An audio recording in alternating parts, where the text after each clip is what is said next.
In this movie, we're going to take a look at how you paint using texture files or photographs. I have an Epix file of the plaza open here. Notice that the scene is monochrome and rather dull looking.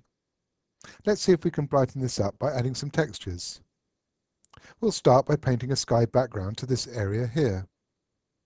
I've opened the style file for this movie, and I can select sky from the style selector. When I click in this space, a photograph of the sky fills this area. Now that I've applied this effect and placed the sky here, let's see how this was done. First of all, in the toolbox over here, I have a global fill can selected. The fill can paints a large area with one mouse click, and would paint the entire scene if I'd not restricted the flow of paint with the material lock.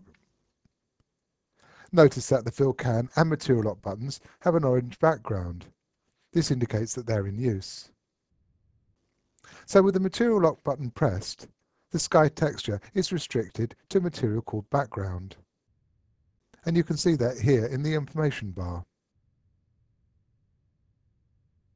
The texture checkbox is ticked in the color texture gain toolbar, and you can see a sample of the sky here.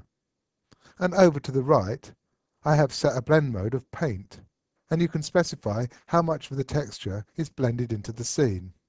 If I click in this sample box, up pops the color and texture palette. Looking at the settings here, I have a texture type of raster and a mode of 2D. This means that my image file will map across the width of the scene. The name of the current image file is displayed here, and I can click onto the Browse button to locate a different one. The sky photograph we have just used is called mackerel.png, and you can use any of the image file types listed here. And I could have chosen from a number of these skies. But for now, the mackerel image will do just fine. Placing the sky was just a simple process of flood filling the background here. But let's say that I want to add a building facade to this block. Now I'm going to use the style selector once again and click onto the style Office Windows. Let's take a look at the settings palette before we place it into the scene. Notice in the preview here, you can see the windows and walls defining the image. If I unselect the repeat in X and Y checkboxes, you can now see what's going on. The original photograph is part of a skyscraper facade in Chicago, and I've cropped it in such a way that when it's repeated, the image tiles in a seamless pattern. In the size box here, I've set the width across a single tile of 10.5 meters. So I'm saying that 4 windows and the dividing walls add up to this value. Just before I place the texture in the scene, take a look at the raster mode. It's set to auto wrapped.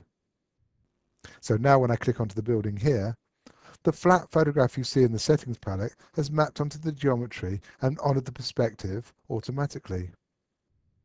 And also notice that the texture is wrapped neatly around the corner of the building. This was the reason for setting a raster mode of auto wrapped. I still need to do some work on this texture.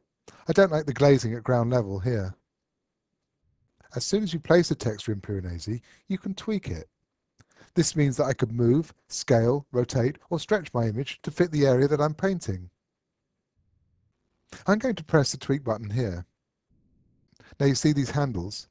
If I place my mouse pointer inside the tweak frame, I can move the texture from here to about here. You can see as the texture refreshes, it has moved to a new position, and I no longer have my glazing at ground level.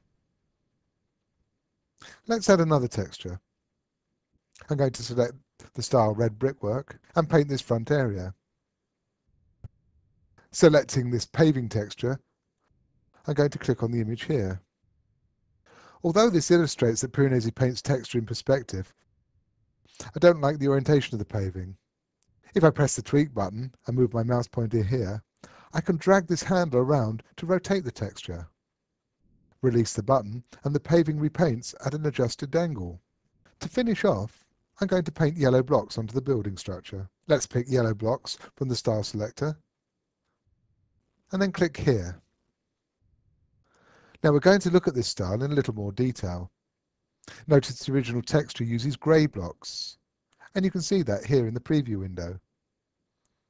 In the Color, Texture and Grain toolbox, I have a colour of yellow set, and the Texture Colour Mix slider here is set to 45%. So in this case, I'll get a mix of texture and colour together, creating the yellow blockwork.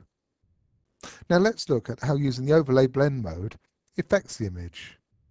Although the blocks are in perspective, I feel the paint has flattened the structure of the building. Before I painted the yellow blocks, I had shadow and shading here. Notice how I've lost the shadow and shading when I painted the yellow blockwork. And let me undo this to show you.